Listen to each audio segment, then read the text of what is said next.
2702 only, we sent out from Noodlies to head into Lakemba. For those listening across New South Wales who have just joined us, Tung, a reminder that Lakemba is not just the home to the Lebanese community. That's right, and in fact over 150 different communities within a 10-kilometre radius. And it's not just the Middle East, it's we've been today, as you know, your very loyal ABC listeners will tell you, into island places. We've been to Turkish places. We've been to Indian places. It's just everything, and right next to Chinese shops, grocery shops. And what we found actually was it's not just the food, but the culture and the groceries. And we found ourselves lost in the grocery shops. There, you know, we could be there for hours. So anybody listening across New South Wales who's travelling to Sydney, you know, they would go to the traditional, the zoo, Darling Harbour, but you can get a taste of many different cultures with one trip to Lakemba, to Cabramatta, which is where we met you.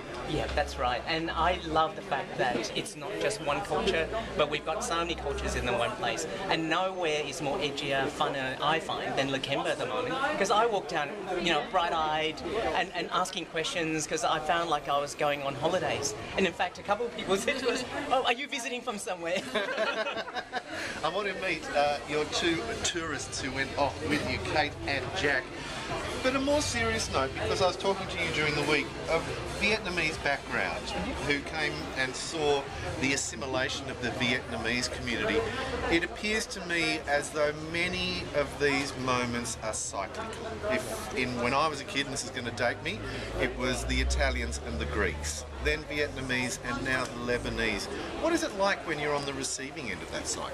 Oh, look, I talked to kids at the time. As you know, I used to be on the council back then when Cabramatta was at its worst. They were actually traumatised, the kids. I know kids back at that time, Vietnamese Australian kids, who, when they went for a job, they asked to borrow their auntie's address, who live in Lakemba, so they don't have to put on their resume that they live in Cabramatta, because they felt the minute they put that on their resume, no employer would hire them. So that's the extent of the trauma people went through. And you can imagine with young people, they grow up with a sense of shame rather than a sense of pride. But I mean, we were chatting about it, you know, earlier this week. How different is it now that Vietnamese Australians are held up there as an example of fantastic assimilation, integration into society, and people quote the Vietnamese community as, you know, the best example of you know, migration. Look, you've gone off with our 2702 listeners, Kate and Jack. Kate, Jack, you didn't know you were going to be doing this. How did it go? It was fantastic. Great time. So where did you go? What was the process? Well, where didn't we go? We started off at the Islander grocery shop, and we picked up some red mango, yes, which looks pretty interesting, I have to say. And then we went on and found the most incredible supermarket grocery store with these vats of pickled fruit, vegetables, and 8 different types of olives, and all these spices. And you walked in and it just smelled incredible. That mango is a really strong flavour. Well, we told you have to try it. Well, Simon, why don't you wash it down with this aloe vera drink? I need to. Tell me what else we've got. We have a yogurt savoury drink, which looks like milk but tastes like liquid cheese, which is a bit interesting. We went and had some Lebanese pizza, half meat, half cheese. Jack kind of knows more about that than I do. Yeah, that's my favourite. I have to admit some local knowledge here. I've got a friend who lives down the road in Punchbowl, and the first time I went to visit him at his place, we went out for that particular pizza, and it's just great. Wow, now that is beautiful. And then, of course, you couldn't be here without the sweets. Yes.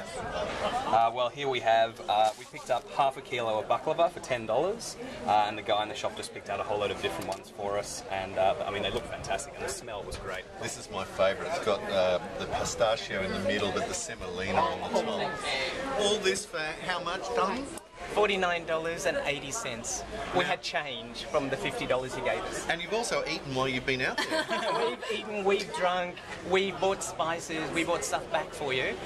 And I couldn't believe it. The first time someone said something, I handed over a $20 note and he said that was only $4.50. Well, it has been fantastic. We can see photos of your journey at the Noodlies blog site, and you can find that by going to abc.net.au/Sydney. Click on the link there to Noodlies and you'll see the little foraging, and hopefully you at home can replicate it as well. Tung, thanks for being a part of the weekend show. Thank you, Simon, and it's great. It's so good to see the ABC out here in the West because, the West never gets any attention like this, so it's wonderful. And you guys, the backflip us to you, have a great weekend and thanks for joining us. Thanks, Simon. 7:02 ABC Sydney, this is the weekend show.